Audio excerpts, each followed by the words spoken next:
கிறிஸ்துவுக்குள் மிக அன்பானவர்களே, தினமொரு தூதன் மொழியாக உங்களை வாழ்த்துகிறேன். இந்த நாளிலே சங்கீதங்களின் புஸ்தகம் 30:11 என் புலம்பலை ஆனந்த களிப்பாக மாற பண்ணினீர். என் மகிமை அமர்ந்திராமல் உம்மை கீர்த்தனம் பண்ணும்படியாக நீர் என் இரட்டை களைந்து போட்டு மகிழ்ச்சி என்னும் கட்டினால் என்னை இடைக்கட்டினீர் என்று தன் வாழ்விலே கிடைத்த ஒரு நல்ல அனுபவத்தை தாவீது இப்படி பாட்டாக எழுதுகிறார். அன்பானவர்களே, தாவீதுடைய வாழ்க்கை மிகவும் இந்த பாடல் எழுதும்போது நெருக்கடி, பல விதங்களிலே புலம்பும்படியான ஒரு சூழ்நிலைகள், சத்துரு மூலமாக பல்வேறு விதமான தாக்குதல்கள், இதன் நடுவிலே அவரால் சமாளிக்க முடியாத அளவுக்கு அப்படி ஒரு புலம்பக்கூடியதான ஒரு சூழ்நிலைகள்லாம் அவருக்கு வந்தது. ஆனால் ஆண்டவர் அவனுடைய ஜெபத்தை கேட்டார், அவனுடைய துயரத்தை மாற்ற நினைத்தார், மாற்றி காட்டினார்.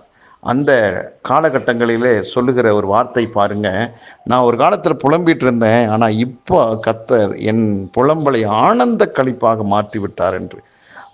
துக்க வஸ்திரத்தை போல உடுத்தி கொண்டிருந்த என்னுடைய ஆடையை ஆண்டவர் மாற்றி விட்டார். இப்பொழுது நான் சந்தோஷமாக இருக்கிறேன்.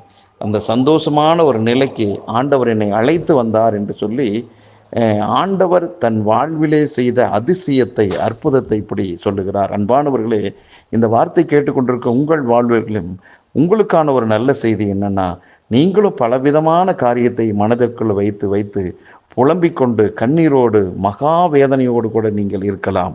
இன்றைக்கு அந்த புலம்பலை ஆனந்த களிப்பாக மாற பண்ணி உங்களை சந்தோஷமான, சமாதானமான, விடுதலையான ஒரு பயணத்தில் நடக்க வைக்க கர்த்தர் விரும்புகிறார். ஆகவே இன்றைக்கு உங்களுக்கு இருக்கிற கண்ணீர், கவலை, வேதனை, நெருக்கடி, பாரங்கள், கடன் தொல்லை, வியாதிகள் இவை எல்லாம் தற்காலிகமானது. உங்களுக்கு அதிவிரைவிலே ஒரு நல்ல செய்தி, சந்தோஷமான செய்தி, வெற்றியின் செய்தி சீக்கிரத்தில் வரப்போகிறது.